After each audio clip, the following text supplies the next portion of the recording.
Furqan. Gimana nih kabar teman-teman semuanya? Semoga dalam keadaan sehat walafiat ya, amin. Gimana nih puasa teman-teman semuanya? Semoga lancar sampai buka nanti ya, amin. Kalau sore-sore gini kalian bingung gak sih mau ngapain? Aku punya solusinya loh. Gimana kalau kita ngabuburit, tapi ngabuburitnya agak beda. Jadi kami di sini akan menemani ngabuburit kalian, yaitu melalui kajian Islami yang bertemakan Nuzulul Quran yang dibawakan oleh Pak Habib As-Siddiq. Yuk kita saksikan. Assalamualaikum warahmatullahi wabarakatuh. Alhamdulillahirabbil alamin wa bihi nasta'in wa ala umuri dunya waddin. Wassalatu wassalamu ala ashrafil anbiya'i wal mursalin wa ala alihi wa ashabihi ajma'in, amma ba'd. Asyhadu an la ilaha illallah wa asyhadu anna Muhammadar Rasulullah. Allahumma sholli ala sayyidina Muhammad wa ala ali sayyidina Muhammad. Qala Allah ta'ala fi kitabil karim, bismillahirrahmanirrahim. Syahrul Ramadan alladzi unzila fihil Qur'an hudal linnasi wa bayyinatin minal huda wal furqan. Shadaqallahul azim, amma ba'da.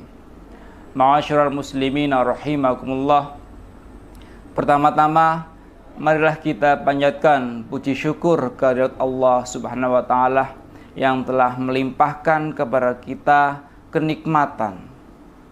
Banyak sekali nikmat yang kita dapatkan, baik nikmat iman, nikmat sehat, dan seluruh kenikmatan yang lain yang kita rasakan pada saat ini. Sebagai umat muslim, kita wajib bersyukur terhadap Allah Subhanahu wa taala yang telah memberikan kenikmatan terhadap umatnya secara cuma-cuma. Bahkan enggak hanya manusia saja yang diberikan kenikmatan oleh Allah Subhanahu wa taala, akan tetapi seluruh makhluk hidup yang Allah ciptakan, Allah jamin semuanya diberi kenikmatan. Enggak hanya orang beriman saja, bahkan orang yang tidak beriman kepada Allah pun mendapatkan kenikmatan yang Allah berikan kepadanya.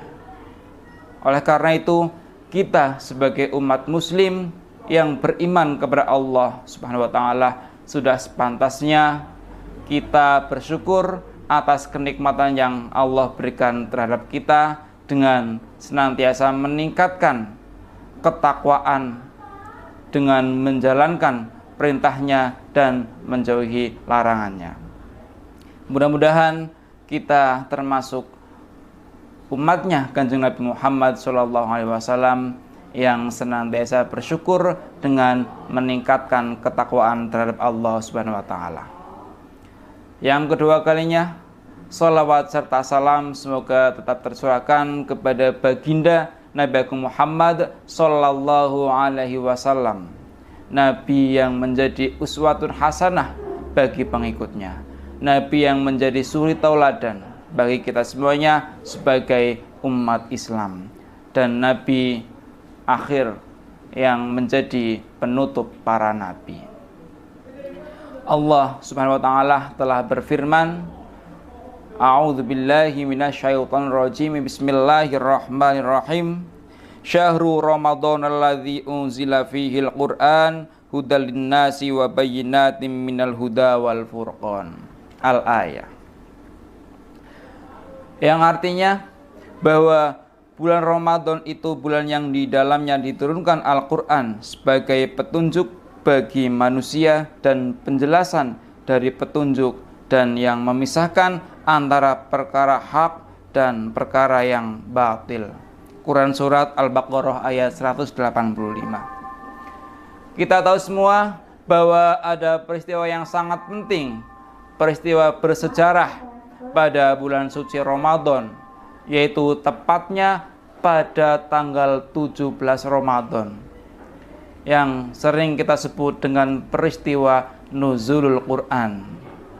Pada saat itu Allah Subhanahu wa taala menurunkan wahyu pertamanya kepada Kanjeng Nabi Muhammad sallallahu alaihi wasallam di Gua Hira. Pada saat itu Kanjeng Nabi Muhammad sallallahu alaihi wasallam berusia 40 tahun lebih 6 bulan. Dan pada saat itu pula Nabi Muhammad mendapatkan sebuah wahyu yang diberikan oleh Allah kepadanya, yaitu Quran Surat Al-Alaq ayat 1-5 yang berbunyi, A'udzubillahi minasyaitonirrajim, Bismillahirrahmanirrahim. Iqra' bismi rabbikal ladzi khalaq, khalaqal insana min 'alaq. Iqra' wa rabbukal akram, alladzi 'allama bil qalam, 'allamal insana ma lam ya'lam. Untuk selanjutnya ada hadis Nabi yang diriwayatkan oleh Ibnu Abdul Barri yang berbunyi, taraktu fikum amroini lan tadillu ma tamassaktum bihima kitaballahi wa sunnata nabiyhi. Aku tinggalkan kepada kamu semua dua perkara yang kamu semua tidak akan sesat selama berpegang dengan keduanya, yaitu kitab Allah dan sunnah Nabi. Hadis riwayat Ibnu Abdul Barri. Dari ayat Al-Quran tadi dan hadis Nabi yang saya sampaikan tadi telah jelas bahwa Al-Quran merupakan kitab yang sangat mulia, kitab suci yang digunakan sebagai pedoman bagi umat Islam pada khususnya. Akan tetapi hakikatnya kitab Al-Quran itu berfungsi untuk seluruh alam, menjadi rahmatan lil alamin. Karena apa? Karena kedudukan Al-Quran adalah sebagai penyempurna kitab-kitab terdahulu. Kita tahu bahwa dulu Nabi Musa mendapatkan kitab, yaitu Taurat.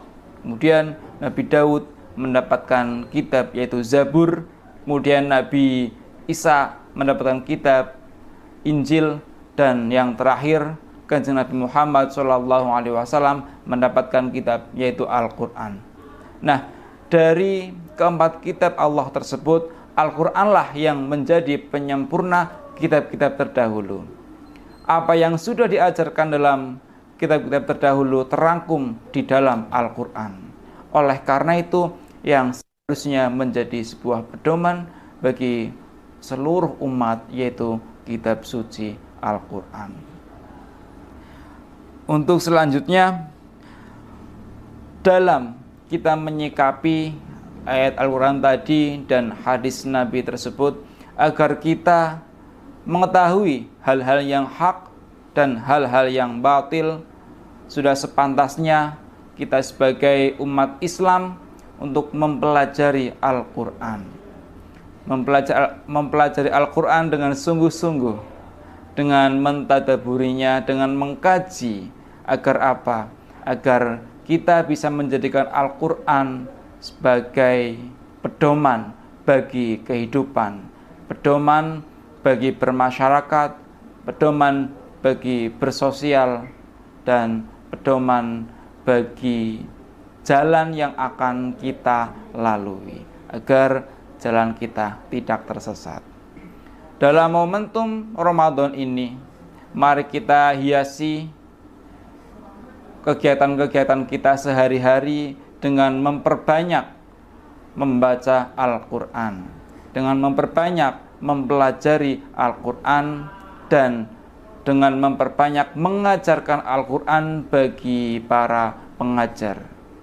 Kemudian di majelis ta'lim, di masjid, di musola, dan di tempat-tempat lembaga pendidikan yang lain, mari kita gaungkan membaca Al-Quran atau tadarus Al-Quran selama di bulan Ramadan ini, dan juga mempelajari apa yang sudah dikandung di dalam Al-Quran.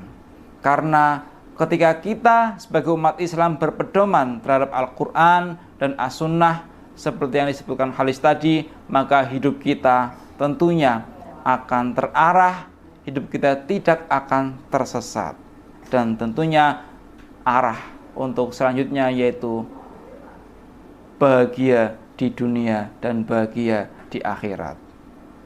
Mungkin cukup sekian kultum pada kesempatan kali ini. Mudah-mudahan bermanfaat bagi kita semuanya. Wallahul muwaffiq ila aqwamit thoriq. Assalamualaikum warahmatullahi wabarakatuh. Alhamdulillah, demikian itu yang dapat disampaikan oleh Pak Habib ya. Semoga bermanfaat bagi kita semua. Amin. Mungkin cukup sampai di sini. Mohon maaf bila ada kata-kata yang kurang berkenan. Saya mohon maaf yang sebesar-besarnya. Saya sebagai presenter pamit undur diri dan sampai jumpa di kajian selanjutnya teman-teman. Terima kasih. Wassalamualaikum warahmatullahi wabarakatuh. Dadah.